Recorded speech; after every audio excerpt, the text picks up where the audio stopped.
Praise the Lord. കർത്താവിന്റെ ധന്യ തിരുനാമം മഹത്വപ്പെടുമാറാകട്ടെ. അനുഗ്രഹിക്കപ്പെട്ട നല്ല സമയത്തെ ഓർത്ത് കർത്താവിന് മാനവും മഹത്വവും പുകഴ്ചയും അർപ്പിക്കുന്ന നല്ല സമയം. എൻ്റെ പ്രിയമുള്ളവരെ, അഭിസംബോധനയാൻ കർത്താവ് ഒരുക്കിയ എല്ലാ നല്ല അവസരങ്ങളെ ഓർത്ത് കർത്താവിന് സ്തോത്രം ചെയ്യുന്നു. നാം പ്രതീക്ഷിക്കാത്ത നേരത്ത് നമ്മുടെ കുടുംബത്തിന് നേരെ, വ്യക്തിപരമായ ജീവിതത്തിന് നേരെ കയറി വന്ന ചില പ്രതികൂലങ്ങളും കഷ്ടതകളുമില്ലേ? ഒട്ടും പ്രതീക്ഷിക്കാത്ത നേരത്ത് കയറി വന്നത്. ഇന്നങ്ങനെ എൻ്റെ ജീവിതത്തിൽ അങ്ങനെ വരേണ്ടിയിരുന്നതല്ലല്ലോ, പിന്നെ എന്തുകൊണ്ട് ഈ കഷ്ടത വന്നു എന്ന് ഒരു ചോദ്യചിഹ്നത്തിന്റെ മുൻപിൽ നിൽക്കുന്ന ആരെങ്കിലും എൻ്റെ ശബ്ദം കേൾക്കുന്നെങ്കിൽ ദൈവം ഒരു പ്രവചന ശബ്ദം നിങ്ങളോട് കൈമാറാൻ ആഗ്രഹിക്കുന്നു. യോബിന്റെ പുസ്തകം 11-ാം അധ്യായം 16-ാമത്തെ വേദഭാഗം ഇങ്ങനെയാണ് വായിക്കുന്നത്: അതേ, നീ കഷ്ടത മറക്കും, ഒഴുകിപ്പോയ വെള്ളം പോലെ അതിനെ ഓർക്കും.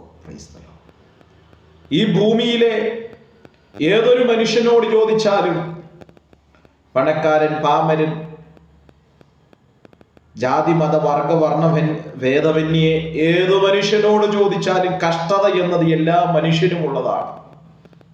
എന്നാൽ തിരുവചനം ഇന്ന് ഒരു പ്രവചന ദൂതായി കഷ്ടതകൾ മാത്രം കണ്ട, കഷ്ടതകൾ ജീവിതത്തിൽ ഒട്ടൊഴിയാതെ നിരന്തരമായി തുടർമാനമായി കഷ്ടതയിലൂടെ കടന്നു പോകുന്ന ചിലരെ നോക്കി ദൈവവചനത്തിന്റെ ദൂത് കൈമാറാൻ ആഗ്രഹിക്കുന്നു.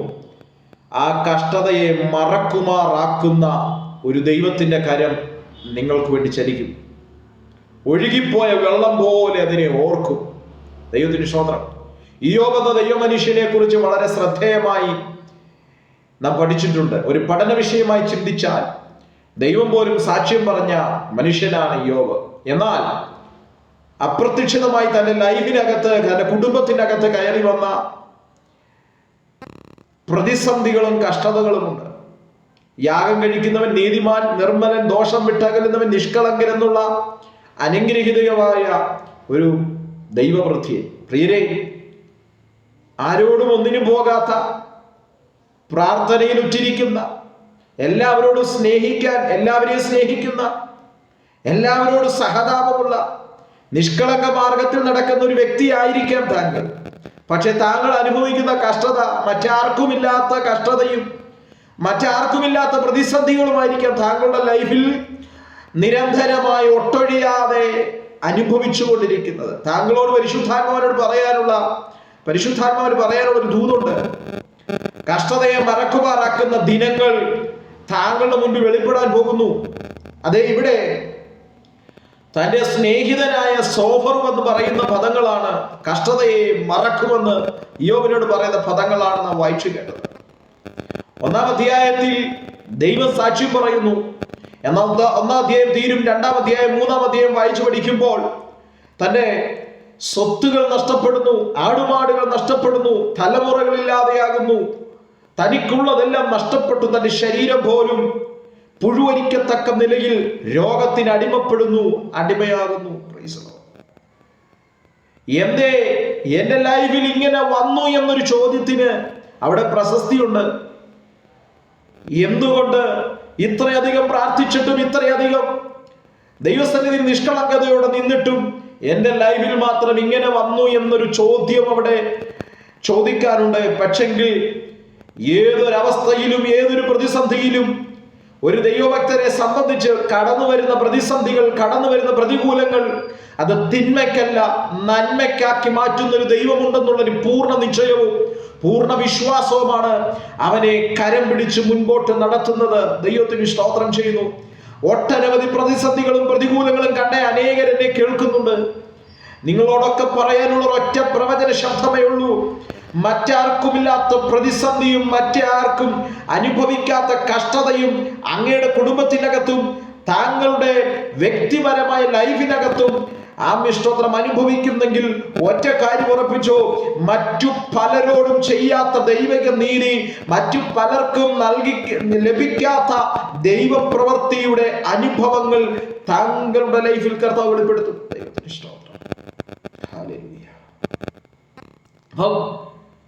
തന്റെ സ്നേഹിതനായ സോഫർ ഇയ്യോബിനോട് വന്ന് പറയുന്ന പദങ്ങളാണ് നാം വായിച്ചു കേട്ടത്. അതിങ്ങനെയാണ്: അതേ, നീ കഷ്ടത മറക്കും. അപ്പോ അതിഘോരമായ കഠിനമായ കഷ്ടതയുടെ നടുവിൽ നിൽക്കുന്ന ഇയ്യോബിന്റെ ശരീരത്തെ, ഒന്നും കൂടെ പറഞ്ഞാൽ 10 മക്കളും ഒരുപോലെ മരിച്ചു വീണ് ഒരുപോലെ മരണവാർത്ത കേട്ട് കണ്ണുകൊണ്ട് കണ്ട മനുഷ്യൻ, തനിക്കുണ്ടായിരുന്ന ആടുമാടുകൾ, സ്വത്തുക്കൾ സകലതും ഒറ്റ നിമിഷം കൊണ്ട് നഷ്ടമായി പോയത് കേട്ട കണ്ട മനുഷ്യൻ, താനിപ്പോൾ ആയിരിക്കുന്നത് മാനസികമായി തളർന്നു, ശാരീരികമായി തളർന്നു. തന്റെ ശരീരം വളരെയധികം ആരോഗ്യവാനായ തന്റെ ശരീരത്തിന്റെ അവസ്ഥ പുഴുവരിക്കുന്നത് പോലെയുള്ള അനുഭവത്തിലേക്കായി. തന്റെ കുടുംബത്തിലെ ഭാര്യ തന്നോട് പറഞ്ഞു, ഈ ദൈവത്തെ തള്ളിക്കളഞ്ഞിട്ട് നീ പോയി ചത്തുകളയ. സകലതും എതിരായി കഷ്ടത മാത്രം അനുഭവിക്കുന്ന ഒരു മനുഷ്യൻ. ആ മനുഷ്യന്റെ അടുക്കലേക്ക് വന്ന് തന്റെ സ്നേഹിതൻ പറയുക, അതെ, നീ കഷ്ടത മറക്കും. Praise the Lord, praise the Lord. എന്റെ പ്രിയമുള്ളവരെ നോക്കി ഞാൻ പറയാം, വിട്ടുമാറാതെ കഷ്ടത അനുഭവിച്ച് വിട്ടുമാറാതെ പ്രതിസന്ധികൾക്കകത്ത് തുടരുകയാണോ? അനേകർ കുറ്റം പറയുന്നു, കുറ്റം പറഞ്ഞ് മാറ്റി നിർത്തുന്നു. അതിന്റെ നടുവിലും കഷ്ടതയുടെ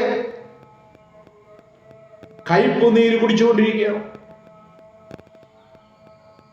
താങ്കളുള്ള ദൈവത്തിന്റെ ദൂത് കഷ്ടതയെ മറക്കും. ഓർത്തെടുക്കാൻ പോലും കഴിയാത്ത വിധത്തിൽ താങ്കൾ കഷ്ടതയെ മറക്കുന്ന ദിനങ്ങൾ വെളിപ്പെടാൻ പോകുന്നു. ദൈവത്തിന്റെ പ്രവർത്തിക്ക് വേണ്ടി വളരെ ആത്മഭാരത്തോടെ കാത്തിരിക്കാം. അടുത്ത പദങ്ങൾ പറയുന്നു, ഒഴുകിപ്പോകുന്ന വെള്ളം പോലെ അതിനെ ഓർക്കും. ഒഴുകിപ്പോകുന്ന വെള്ളം, ഒരു ചരിഞ്ഞ പ്രദേശത്ത്, അല്ലെങ്കിൽ വെള്ളം ഒഴുകിപ്പോകുന്ന ഒരു ചരിഞ്ഞ പ്രദേശത്തേക്ക് നമ്മൾ അല്പം വെള്ളം ഒഴിക്കുമ്പോൾ അതവിടെ തങ്ങിക്കിടക്കുകയല്ല, അത് ഒഴുകി മാറിപ്പോകുന്നത് പോലെ കഷ്ടത, ഒഴുകിപ്പോയത് ഓർക്കുന്ന ദിനങ്ങൾ വരും. അതെ, എന്റെ മാതാപിതാക്കളെ, സഹോദരങ്ങളെ, സ്നേഹിതരെ, ആമേൻ, മറ്റാരോടും പറയാൻ പറ്റാതെ, ആമേൻ, ഒരു റൂമിനകത്ത്, ഒരു വീടിനകത്ത് താങ്കള് അനുഭവിക്കുന്ന ആമേൻ ഭയങ്കര കഷ്ടതയുടെ അതികഠിനമായ ശോധനയിലൂടെ ആയിരിക്കാം ഒരുപക്ഷെങ്കിൽ ഇപ്പോൾ കടന്നുപോയിക്കൊണ്ടിരിക്കുന്നത്. ദൈവത്തിന്റെ വചനം പറയുന്നു, ഒഴുകിപ്പോകുന്ന വെള്ളം പോലെ കഷ്ടതയെ ഓർക്കുന്ന, അത് ഒഴുക്കിക്കളയുന്ന ഒരു ദൈവമുണ്ട്. അത് നഷ്ടമായതിനെ ഓർത്ത് വിലപിച്ചിരിക്കാനല്ല, ആമേൻ, കഷ്ടതയെ ഓർത്ത് കരയുവാനല്ല, കഷ്ടതയ്ക്കകത്തും കരം തരുന്ന ഒരു ദൈവത്തിന്റെ മഹാസാന്നിധ്യത്തെ ഓർത്ത് മുൻപോട്ട് പോകാൻ ദൈവത്തിന്റെ വചനം ഇന്ന് ആമേൻ വിളിച്ച് അറിയിക്കുകയാണ് നമ്മെ. ദൈവത്തിന് സ്തോത്രം ചെയ്യുന്നു.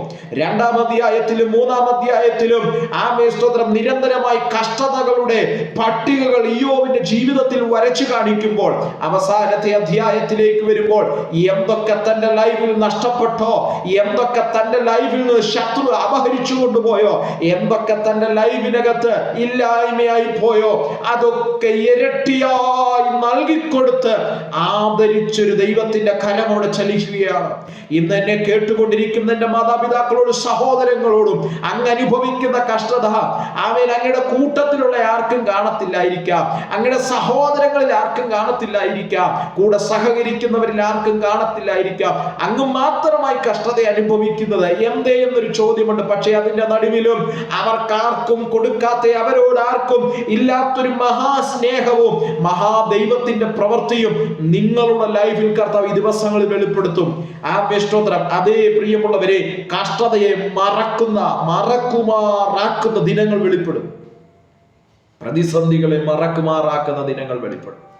അതുകൊണ്ട് തിരിഞ്ഞു നോക്കാനല്ല, കർത്താവെ, കഷ്ടത നിമിത്തം ഞാൻ തകർന്നു പോകുമെന്ന് പറഞ്ഞ് വേവലാതിപ്പെട്ടിരിക്കാനല്ല, മറിച്ച് ഈ കഷ്ടതയിലും കരം തരുന്നൊരു ദൈവത്തിന്റെ മഹാസാന്നിധ്യമുണ്ടെന്ന് വിശ്വസിച്ചും പ്രാർത്ഥിച്ചും നമുക്ക് മുൻപോട്ട് പോകാം.